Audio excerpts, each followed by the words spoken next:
গণভবনে ঢুকে পড়েছে সাধারণ মানুষ। প্রধানমন্ত্রীর যে বাসভবন, সেই বাসভবনে আজ সাধারণ জনতা তারা কিন্তু ঢুকে পড়েছে এবং ঢুকে পড়ে মূলত যে জিনিসগুলো রয়েছে আসবাবপত্র থেকে শুরু করে শাড়ি সকল কিছুই কিন্তু তারা নিয়ে যাচ্ছেন, এমনটি কিন্তু দেখা যাচ্ছে। এবং এখানে কিন্তু যে যার মতন করে পাচ্ছে তারা কিন্তু নিয়ে যাচ্ছেন। এবং মূলত প্রধানমন্ত্রী পদত্যাগ করে দেশ ত্যাগ করার খবরটি যখন জানাজানি হয় তার পরপরই আন্দোলনরত জনতা তারা প্রধানমন্ত্রী যে বাসভবন, সেই বাসভবনে কিন্তু প্রবেশের চেষ্টা করেন এবং এক পর্যায়ে তারা প্রবেশ করেন। অপরদিকে সংসদ ভবনেও কিন্তু প্রবেশ করেছে এবং আমরা দেখতে পাচ্ছি যে বিভিন্ন জায়গাতে কিন্তু আগুন ধরে দেওয়ার ঘটনাও কিন্তু দেখতে পাচ্ছি। এবং মূলত যে প্রধানমন্ত্রী যে বাসভবন, সেই বাসভবন প্রবেশ করে কিন্তু অনেক কিছু নিয়ে এসছেন। একটু কথা বলি, আন্টি কেমন লাগছে আসলে প্রধানমন্ত্রী জিনিসপত্র নিয়ে? খুবই আনন্দ লাগতেছে, শান্তি, অনেক শান্তি। এই শান্তির আপনি কি নিয়েছেন? আমি নিয়েছি না, একজন দিয়েছে, সেটা নিয়ে আসলাম।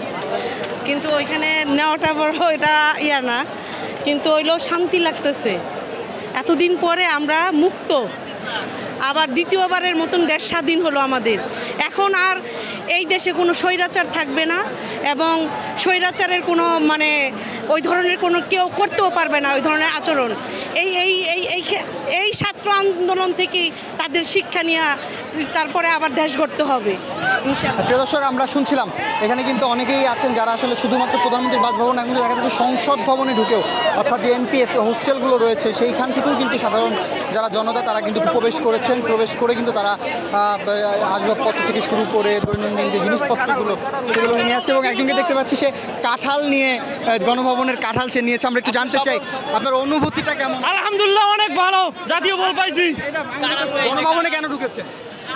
গণভবনে ঢুকছে, আমার অনুভূতি কিছু কখনো দেখিনি গণভবন। আজকে ইনশাল্লাহ দেখলাম, একটা ফল নিয়ে আইছি, ইনশাল্লাহ অনেক ভালো লাগতেছে। ছাত্রদের ফল নিয়ে কী করবেন? ইনশাল্লাহ সবাই মিলে খাবো।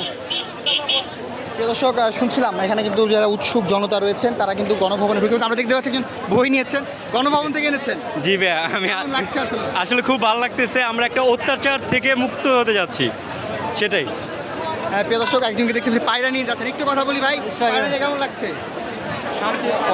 অনেকেই কিন্তু আছেন গণভবন থেকে, হাঁস থেকে শুরু করে মুরগি, এই বিষয়গুলো সবই কিন্তু আসলে নিয়ে যাচ্ছেন সাধারণ মানুষ, এমনটি কিন্তু দেখা যাচ্ছে। এবং এখানে কিন্তু মুক্তিকামী, অর্থাৎ যারা এতদিন ধরে আন্দোলন করেছে, যে আন্দোলনটি ছাত্র আন্দোলন প্রথমে ছিল, তার পরপরই মূলত জন আন্দোলনে পরিণত হয়েছিল।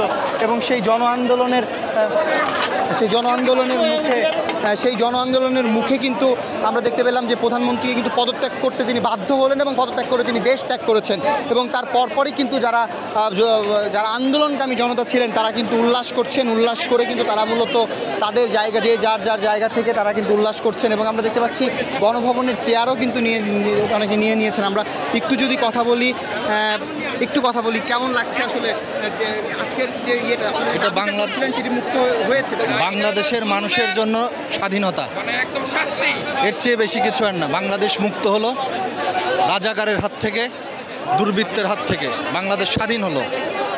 গণভবনে ঢুকে অনেক কিছু নিচ্ছে, গণভবনে কেন আসলে ঢুকেছে? গণভবন ক্ষোভ, আর গণভবনের যা জিনিস আছে এই দেশের মানুষের টাকায় এই জিনিস সে ভোগ করেছে, এই কারণে মানুষের ক্ষোভ। দর্শক, আমরা কিন্তু দেখতে পাচ্ছি অনেকেই অনেক কিছু নিয়ে নিচ্ছেন এবং তারা মূলত আসলে যাদের যে এতদিন ধরে তাদের যে আন্দোলন, তারা আসলে তাদের যে কথা বলবার স্বাধীনতা, যে বিষয়গুলো তারা বারবারই আসলে বলছিলেন, সকল কিছুর জন্যই কিন্তু মূলত আমরা দেখতে পাচ্ছি গণভবনের এসি পর্যন্ত খুলে নেওয়া হয়েছে। এই মুহূর্তে আমরা দেখতে পাচ্ছি যে এসি কিন্তু খুলে কিন্তু নিয়ে যাওয়া হচ্ছে এবং যে যার মতন করে পাচ্ছেন আসলে পুজো করছেন। এক ধরনের বিষয় যেমন সাধারণ মানুষ বলছিলেন যে তারা আসলে তাদের যে বিষয়টি, অর্থাৎ তারা তাদের যে মনের যে ক্ষোভ, সেই ক্ষোভের জায়গা থেকে তারা গণভবনে প্রবেশ করেছেন।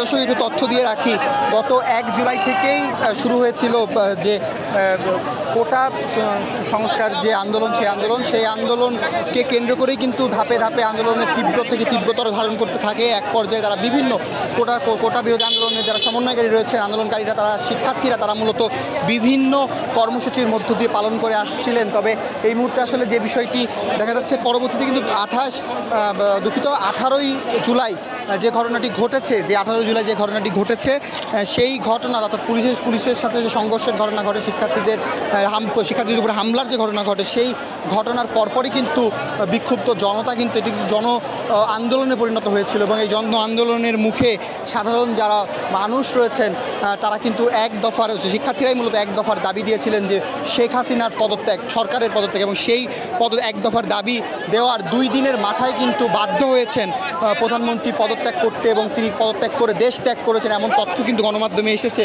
এবং আমরা দেখতে পেয়েছি তার পরপরই মূলত শাহবাগে যারা অবস্থান করছিলেন, শাহবাগ উত্তরা থেকে শুরু করে ঢাকার প্রবেশ মুখগুলোতে যারা অবস্থান করছিলেন, সকলেই কিন্তু গণভবন অভিমুখে যাত্রা করেছেন এবং গণভবনে এসেছেন।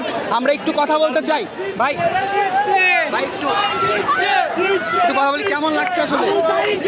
স্বাধীনতার স্বাদ। আমার 26 ইয়ার বয়স, আমি মনে হচ্ছে প্রথম পাইলাম স্বাধীনতার বয়স। আমি গণভবন থেকে একটা বুক সেলফ নিলাম, একটা ফুলের তোড়া, এই আর কিছু লেবু। আপনি কি নিয়েছেন? গণভবন থেকে একটি রুটি বানানোর মেকার নিচ্ছি। কাকে দিবেন? এটা আমি স্বৈরাচার হিসেবে রেখে দেবো, স্মৃতি হিসেবে রেখে দেবো। আমরা শুনছিলাম, কি নিয়েছেন ভাই? বই শেষ হয়ে গেছে তো, তাই বই পাইছি। প্রিয় দর্শক, আগে থেকে অর্থাৎ অনেক আগে থেকেই যেহেতু সাধারণ মানুষ প্রবেশ করেছে, অনেক কিছুর ওপরে এক ধরনের নজর ছিল, বিশেষ করে প্রধানমন্ত্রীর শাড়ির ওপরে সাধারণ মানুষের নজর ছিল। সেই শাড়িও কিন্তু আমরা দেখেছি যে সাধারণ মানুষ যারা রয়েছেন তারা নিয়ে গিয়েছেন এবং বিছনার চাদর, তোয়ালে থেকে শুরু করে যত ধরনের আসবাবপত্র রয়েছে, যত ধরনের দৈনন্দিন ব্যবহারের জিনিসপত্র রয়েছে, প্রধানমন্ত্রীর বিভিন্ন যে স্মারকগুলো রয়েছে, সেই স্মারকগুলো থেকে শুরু করে বিভিন্ন জিনিসই কিন্তু আসলে সাধারণ মানুষ যারা রয়েছেন তারা কিন্তু নিয়েছেন এবং মূলত তারা আসলে যেমনটি বলছেন তারা আসলে স্বাধীনতার স্বাদ পাচ্ছেন, এমনটি তাদের বক্তব্য এবং তারা আজকে বিজয় উল্লাস করতে এখানে এসেছেন, এমনটি বলছেন। আমরা দেখতে পাচ্ছি যে এখানে একজন তিনি এসেছেন, তিনি চেয়ার নিয়ে এসেছেন, একজন অর্থাৎ বিভিন্ন সরঞ্জাম কিন্তু নিয়ে আসছেন। এখানে দেখতে পাচ্ছি যে সিসি ক্যামেরার যে ডিভাইস রয়েছে, সেই ডিভাইসগুলো সাধারণ মানুষ কিন্তু নিয়ে নিচ্ছেন। অপরদিকে গণভবনের ভিতরে শিশুদের অর্থাৎ প্রধানমন্ত্রী যারা নাতনি ছিলেন তারা যে খেলনাগুলো ছিল, যে খেলনাগুলো তারা খেলা করতেন, সেই বিষয়গুলোও কিন্তু দেখা যাচ্ছে সাধারণ মানুষ। অর্থাৎ এটি কিন্তু আসলে একদিনে ঘটেনি, দীর্ঘ সময়ের যে ক্ষোভ, সেই ক্ষোভটি কিন্তু আজকে সাধারণ মানুষ প্রকাশ করছে। অর্থাৎ শেখ হাসিনা মূলত দেশ ত্যাগের পরপরই কিন্তু এই ক্ষোভটি প্রকাশ পেয়েছে এবং সাধারণ মানুষ কিন্তু গণভবন অভিমুখে তারা যাত্রা করে গণভবনে প্রবেশ করেছেন। কোনো বাধা, প্রথম দিকে কিন্তু তাদেরকে বাধা দেওয়ার চেষ্টা করা হয়েছিল, কারণ গণভবন যেহেতু একটি এপিআই ভিত্তিক একটি জায়গা, তো সেই জায়গাটিতে আসলে এক ধরনের অতিরিক্ত নজরদারি থাকেই। তো সেইটি আসলে না করেই কিন্তু সাধারণ বিক্ষুব্ধ জনতা কিন্তু গণভবনে প্রবেশ করেছে এবং গণভবনে প্রবেশ করে তারা তাদের বিভিন্ন ক্ষোভের জায়গা থেকে তারা বিভিন্ন সরঞ্জাম কিন্তু তারা নিয়ে নিচ্ছেন। প্রধানমন্ত্রীর শাড়ি থেকে শুরু করে বিভিন্ন সরঞ্জাম তারা নিয়েছেন এবং অনেকেই আছেন গণভবনে প্রবেশ করে তারা ভেতরে এত ভিড়, তারা আসলে ক্লান্ত হয়ে এখানে তারা দেখা যাচ্ছে বিশ্রাম নিচ্ছেন, অনেকে অসুস্থ হয়ে পড়েছেন ঢুকতে গিয়ে, এমনটি কিন্তু দেখা যাচ্ছে। আমিও অনেকবার ঢোকার চেষ্টা করেছি এবং দেখতে পাচ্ছি পুতুল নিয়ে গণভবন থেকে বের হয়েছেন। তো সাধারণ মানুষ আসলে তারা কিন্তু উল্লাস করছেন এবং তারা যেমনটি বলছিলেন তাদের যে এক দফা দাবি ছিল শেখ হাসিনার পদত্যাগ। গত জানুয়ারিতে নির্বাচন হয়েছে, নির্বাচনের পরে আওয়ামী লীগ আবারও ক্ষমতায় এসেছেন এবং ক্ষমতায় এসে তারা আবারও সরকার গঠন করেছিলেন। তবে সরকার গঠন করলেও যে সাধারণ মানুষের ভেতরকার যে ক্ষোভগুলো ছিল, সেই ক্ষোভগুলো কিন্তু একে একে সাধারণ মানুষ আসলে বলতে পারছিলেন না, তার কারণ বিভিন্ন রকমের ভয় ভীতির জায়গা তাদের ছিল। তো সেই জায়গাগুলো থেকে আসলে বলতে পারছিলেন না। তবে সর্বশেষ এই 2024 সালের জুলাই মাসের 1 তারিখ থেকে মূলত যে ছাত্র আন্দোলন শুরু হয়েছিল, সেই ছাত্র আন্দোলন একসময় গণ আন্দোলনে পরিণত হয়েছিল এবং 9 দফার দাবি প্রথমে দিলেও পরবর্তীতে 1 দফার দাবি তারা দিয়েছে। 1 দফার দাবি দিয়ে তারা তাদের যে দাবি আদায় সেটি কিন্তু তারা করতে সক্ষম হয়েছে। অর্থাৎ দাবি 1 দফার ঘোষণা দেওয়ার 2 দিন পরেই প্রধানমন্ত্রী দেশ পদত্যাগ করেছেন, এমনটি কিন্তু তথ্য এসেছে। এবং আমরা দেখতে পাচ্ছি যে গণভবনে প্রবেশ করে সাধারণ যারা মানুষ রয়েছেন তারা উল্লাস করছেন, তারা বিভিন্ন সরঞ্জাম, বিভিন্ন জিনিস তারা নিয়ে আসেন। আমরা দেখতে পাচ্ছি, একটু ভাই কথা বলি, আমরা দেখতে পাচ্ছি গণভবন থেকে ফুলের একটি নিয়ে আসছে। আপনি গণভবনে কখন প্রবেশ করেছেন এবং ভেতরের চিত্রটি? আমি একটু আগেই প্রবেশ করেছি, ভিতরে অনেক লোক, ইভেন্ট যত যা ছিল সব কিছু লোকজন নিয়ে চলে গেছে। কি করছে ভিতরে মানুষ?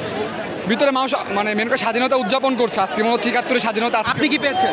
আমি একটা অক্সিজেন পেয়েছি। এটা কাকে দিবেন? আসলে এটা আমি নিজে লাগাবো।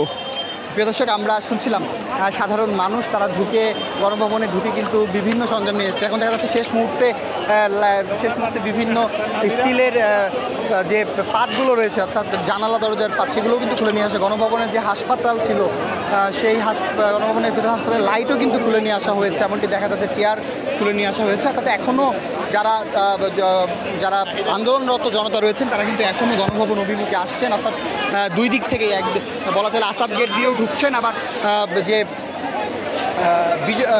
বিজয় সরণি দিয়েও কিন্তু অনেকে ঢুকছেন, আবার অপরদিকে সংসদ ভবনের দিকেও কিন্তু অনেকে ঢোকার চেষ্টা করেছেন। এমন কিছু বলা চলে। প্রিয় দর্শক, জানাচ্ছিলাম আপনাদেরকে গণভবনের বাইরের সার্বিক চিত্র এই ছিল আমাদের কাছে। গণভবন থেকে